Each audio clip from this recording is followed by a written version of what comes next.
understanding the difference between fun and entertainment and leakage is really important. Anything classified as fun slash entertainment is that you've put a fence around it. You put a fence around it. Say I've put $100 a week and I can go have a punt. I can go to the pokies. That's the fence around it. And anything within that fence, you do whatever you want with that. I can go bet it on basketball. I can go to the pokies and do whatever I want within that $100 limit. If it starts leaking past the $100 and it starts leaking, that then becomes a problem. Yeah, and that's where, where we were talking about at the top of the episode, where it starts stealing from everywhere else, right? So I'm interested to hear from your stance. So let's just say we put a fence around and we allocate $100 a week to that because it's something that's fun and makes it more entertaining. What happens if I win $500? What happens to those winnings? Does that stay in the fence?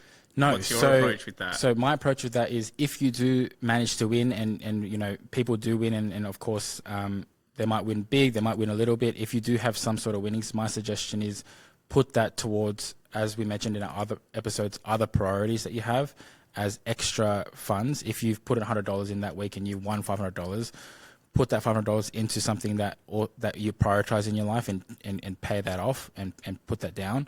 Put it down to a ticket for a holiday and think of it as, oh great, we've won a ticket and now that's it.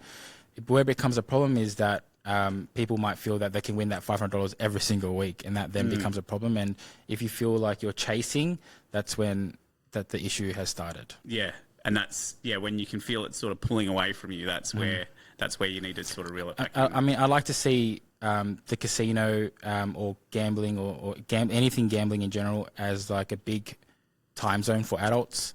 Yeah. If you're going to time zone and you're willing to spend $100 on time zone with you and your kids to go bowling and to play the games, you got your entertainment out of it. No one goes there to time zone to go, I can go retire off the tickets that I won from time zone. No one goes to time zone thinking that.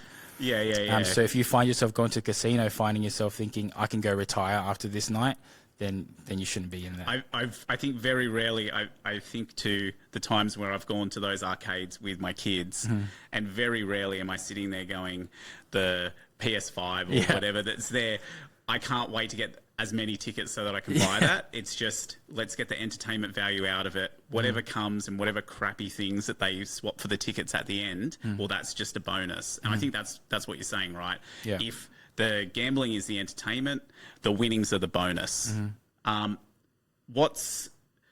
What really sticks out to me is, I don't know if it's an Australia-wide campaign or just in New South Wales, but there's lots of ads at the moment, anti-gambling, problem gambling. And the slogan that they've got, I think, really summarises what people need to think about when they're putting funds towards gambling.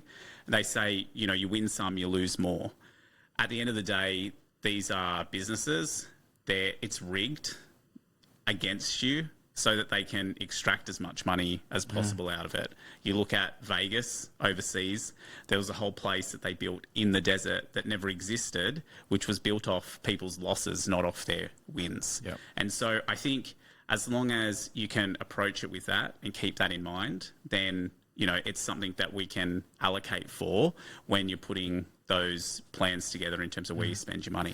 I mean, I think also one point I want to bring up, and I feel like it's really important, is that if you're listening to this episode and you've never been to a casino or you've never done the pokies and you're thinking that this isn't relatable to you, I want you to also think about there's so many other forms of gambling that is an issue as well, that isn't classified as gambling. Like there's a trend going on at the moment where buying trading cards, for example, Pokemon trading cards, they're $200-300 a box. But people are buying those boxes because they're trying to get that Charizard, which is worth $100,000 or whatever. But the chances of you getting one of those cards is 0 to 1 million or something like that. So spending your money on things that don't give you that entertainment value and really becomes a problem, that's really dangerous. That's a really, really good point in that gambling can happen in so many different ways. So many forms.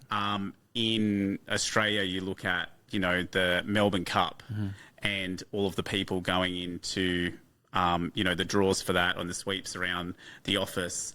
That's part of it. You're talking about, speculation where you buy something, you think that it's going to go up.